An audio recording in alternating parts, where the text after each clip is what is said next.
Hello, everyone. Welcome to MER Movement for Everyday Resilience. I am Miranda Douglas, and this session that we'll be doing is a series that we will do each month to give insights on how to create and live a holistic lifestyle. This is the first webinar or session.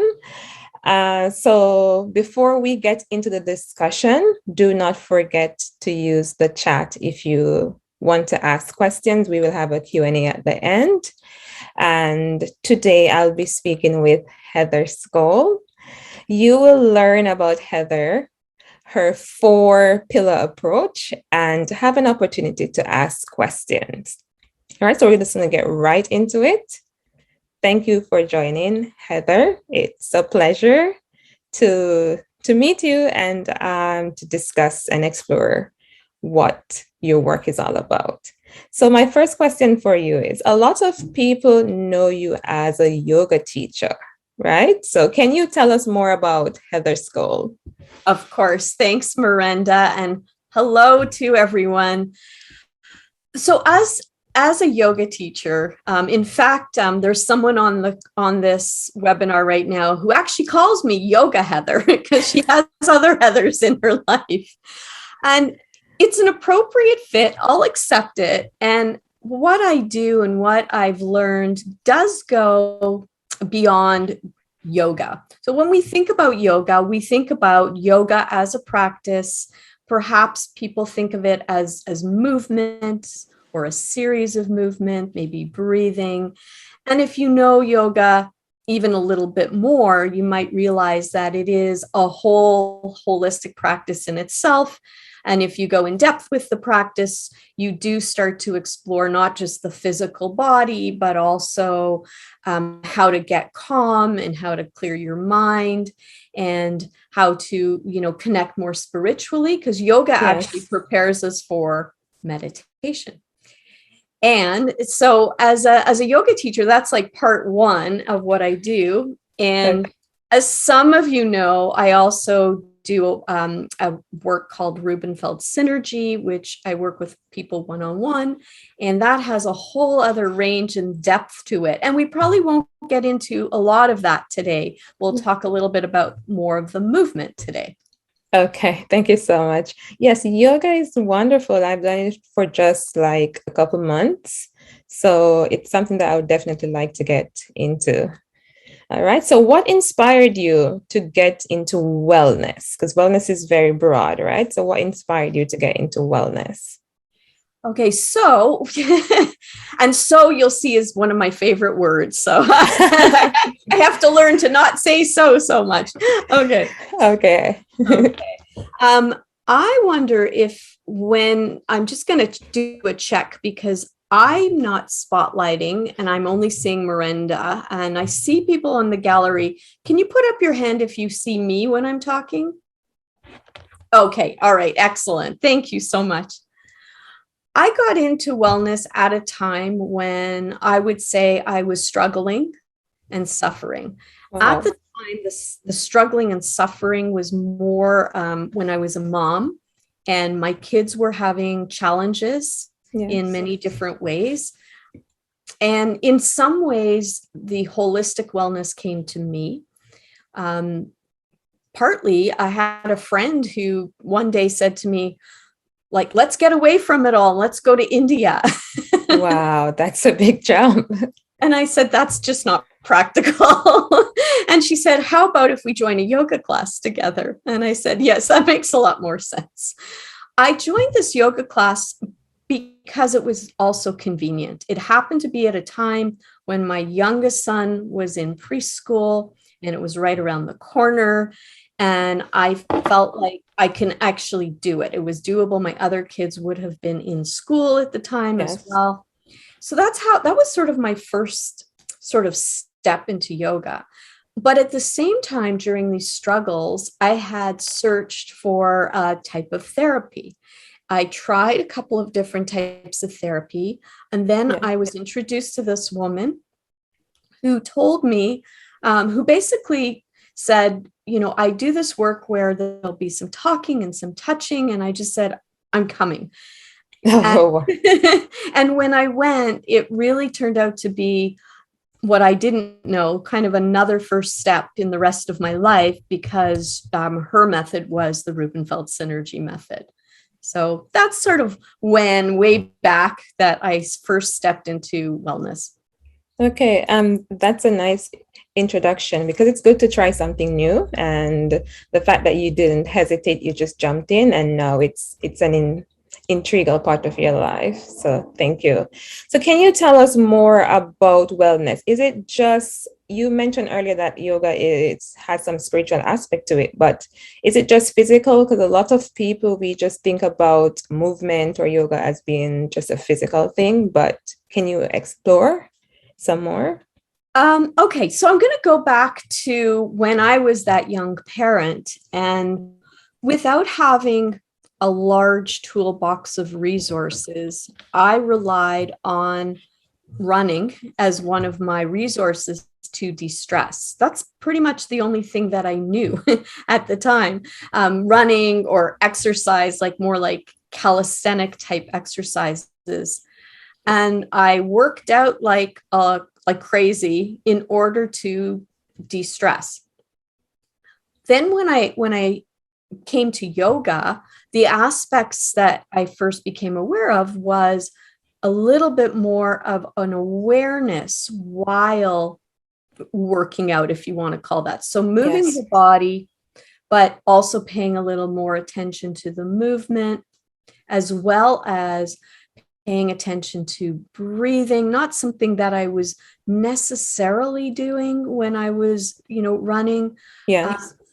And because I had started to do Rubenfeld Synergy as a client, I was also noticing, what was going on in my body in terms of my heart or in my belly. And it was like, oh, there's more layers to this. So Yes. the physical exercise wasn't the end all and be all of my wellness.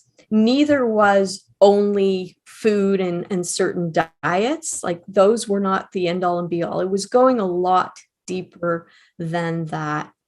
And what I kind of started to learn then, fast forward 30 odd years later. That's a long time. I think we'll talk about that probably coming up. So I'll let you ask the next question and I'll kind of roll that in. Okay. So can you explain more about your 4-pillar approach? Because yes, we would like to learn some more about it. Absolutely.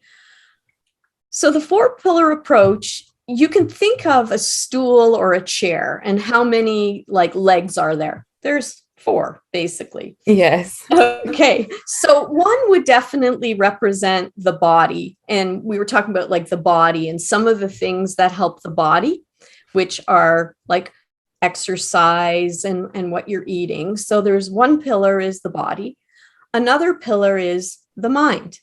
I know there's a lot of conversation around mental health, but mental health may also rely on how does your body feel. So, yes. So here's another leg or pillar that we're talking about. Another one is the emotions. And so here's the third leg of your stool or your chair. So we have the body, the mind, the emotions, and then the spirit. So it's a familiar theme because these are the 4 pillars basically I learned through being a Rubenfeld synergist. Yes. And I also start to relate it to this holistic wellness approach that even with whether it's yoga, that sometimes we want to just do physical movement for the body, but sometimes then we really want to get more into the mind and settling down the conversations in our head. Yes. Sometimes something's happened in our life that has upset us.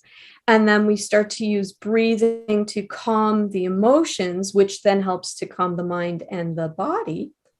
And then finally, the last pillar, really that the spiritual aspects. And I look at the spirit aspects of anything from whether it's your faith or religion, or whether it's just what's sort of holding you up, your foundation right now. So if your foundation is not solid for some reason, and currently being here where we are in 2021, and we're uneasy during this pandemic time, even if we're sort of, okay, I'm safe in my house right now, but I'm uneasy. That's part of that spiritual aspect, that when we shore up or strengthen that pillar with some breathing and relaxation, then we have our 4 pillars, or our 4 legs of our chair, and our seat can then fit on top of it so that we have that support underneath us. So those are our 4 pillars. Well, thank you so much for the explanation. I've learned so much from this, and just based on my experience. For example, now I am in a transition period. I came to Canada in the pandemic, and I'm still like going through a lot of different emotions. So how could someone like me, like in this position, how could the 4 pillars, or what are some techniques that I could use to find that balance? Because as you said, it's connected to the body, the mind, the spirit, So like now I just feel like I'm just all over the place. Great. Well, thanks for bringing that up. So what you're talking about in a transition, and in many different transitions, you can feel really ungrounded. Maybe you don't have like your place to live all settled. So for anybody who has moved or has perhaps sold a house but didn't have a new house ready to go, and you're going like, what is going to happen? I don't have that actual home or that shelter. So that could be a transition. Another one could be, job insecurity, a graduate from school and transitioning into the next phase of your life. Those are all transitions. There's many other, types of transitions. Yes. But the idea is that you may not have the grounding below you. You said the words like, I feel all over the place. Yes, because I'm currently looking for an apartment, job searching. So yes, the feeling is crazy at the moment. Right. So there's a lot going on. So in terms of body, if we think of body when you're all over the place, it's almost like your feet don't quite reach the ground. Your mind is probably circling around with a lot of thoughts and worries, and the emotion can be like stress, anxiety, those kinds of things there. And then spiritually, whenever we're in a transition, we ask a lot of questions, right? We're on this sort of quest to come back to our mission and our purpose and what do we want. So from that point of view, if we want to find grounding, from the spiritual side, it may be helpful to envision where you want to be so that even what that immediate future needs to look like for you. Okay. So if you're searching for an apartment, what is acceptable and what is realistic? Because it's not easy always to find exactly what you want in the right price range, but kind of making sure you have that grounding of the vision. So the vision gives you some grounding. Yes. In terms of emotions, you can't settle probably until you have all those other pillars. So we're going to come back to the emotions, and I'm going to go to the body. So one of the things you can do with the body, and we can all do this right now, is we can create a grounding exercise right in our seats. Okay. Feel our sitting bones on the chair. So we're feeling our seat, and you're feeling your feet on the ground. And the feet, you can kind of think of it as like 4 corners. You have like the underside of the big toe, underside of the baby toe, underside of the 2 heels. And you can just really feel that actual physical grounding in your feet and on your sitting bones. Yes. And then if you add a breath to it, so let's say we take a breath where we lift our shoulders at the same time, breathe in, and then you breathe out and let the shoulders slowly come down, feel the sitting bones, feel your feet. Even just doing it that once, what do you notice in your body? I just felt like a big sigh of relief, like my shoulders just fell naturally and I could feel like a movement through my body. Yeah. Even though it's something so simple, like I didn't expect this. And so that's like an everyday movement that you can use, right? Whenever you start to overthink, oh no, I'm not going to get what I need right now. Oh no, oh no. So you go, okay, I'm going to rest down. That helps calm the body. It allows the mind to have somewhere to relax on, because when the body's all up all over the place, the mind has nowhere to settle into, right? And then once you have those, you could check in with the emotions and say, yeah, I'm still nervous, I'm still anxious, but in the moments where I feel that starts to throw me off, I can breathe into it. I can remember my vision, and then I can take the action that I need, right? To take Yeah. those next steps. Okay, So thank you. I'm going to put this movement exercise in my daily plan. Okay, so you talk so much about movement, and I know that you have like a movement programs. So who is your target audience? I started the programs this year. It came out of really being in a pandemic, not being able to go out and get exercise. And I tried a lot of things online. I have places in my body that are achy or have pains or some physical issues, and I couldn't find classes where I could do even 90% of the classes. So I thought, well, if there's nothing for me, and I'm Yes. someone who is an expert in this area, I need to create something, because I imagine that there are others like me who want things that calm the body, that take into account things that need to be adapted, whether you have knees that are having an issue, a shoulder that might have an issue, or even if it's that stress.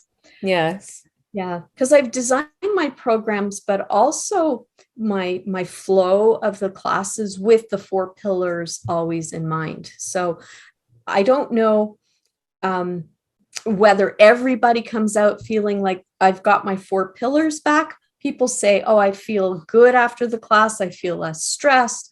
I feel more ready to go. But I think what's happening is the 4 pillars come into place during the class, and then people feel ready and supported. And I do, though, encourage people to come at least twice a week, if not 3, just so that they keep putting the pillars underneath them. Okay. Or using the video library, because the movements are quick. The classes are just 30 minutes for the chair classes and 45 minutes for the floor classes. Okay, thank you. It sounds like something that I could even do, because when we're too busy, sometimes we don't even think about exercising or putting as much, but even small movements are actually good for our bodies. So I have one last question for you before we turn to the Q&A session. What about someone who has never tried your movement class before? What should they expect? The classes are slower than probably most movement classes, and sometimes we move a little more quickly, sometimes a little more slowly. That also depends who comes to class and the issues that they bring. So if I have a client somebody who I've never met, I might be more diligent watching what they are doing to determine whether there's things that need to be adapted, although I do provide options in the class. Usually if someone's going to join as a member, I want to have a conversation with them, find out what ails them, so that I also know that I'm providing content within the class that's good for everyone, but that does reach them. So there's classes. I also send out e-blasts with some great information and resources. And there's a video library available as well for those who do join as a member. So some are classes, some are short movement exercises as well. So that's basically the package for the programs. Okay, thank you. I've seen some of your videos and I found myself at the time, like when I was watching them, like doing some of the exercises or the movement, and they really helped me. So I will check out the video library some more. So thank you, Heather. Thank you for this wonderful discussion. You can learn more about Heather and the movement classes on her website at heatherskoll.com.